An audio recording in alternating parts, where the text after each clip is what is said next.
Are mga bro mases ay pag ipadala na natin mga bro mases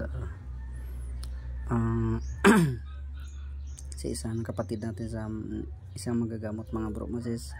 Ito bro, maliit lang bro na dosipares bro, ilagay mo lang sa yung bulsa. At aring mga bro, ang senior lapad, naubusan ako ng langis. Lagyan mo lang ng langis mga bro, kompleto na ng mga bro mases, proteksyon sa buong pamilya.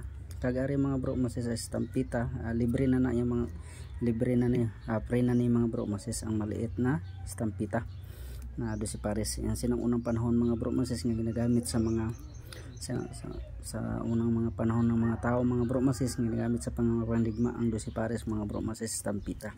Ang stampita mga bro mases ay pinakamalakas sa proteksyon. Ari mga bro mases ay para sa proteksyon sa buong pamilya. Walang nakahalo yan mga bro mases na bala patalim o kahit anong mga kabal o sa kuan, walang nakahalo mga bro mases. Ang nakapokus yan mga bro mases ay bala sa barang kulam, usog, tigalpo, itong namahika, nagapangbungkag kung ikaw ay sinusumpa, itong mga bro mases. Pero itong mga bro mases ay walang nakahalo ng mga barang kulam mga bro mases. Ito naman ang mga bro mases ay nakapokus yan mga bro mases sa mga bala patalim, sa mga digmaan o sa mga bro mases. May mga proseso yan mga bro mases, mga proseso.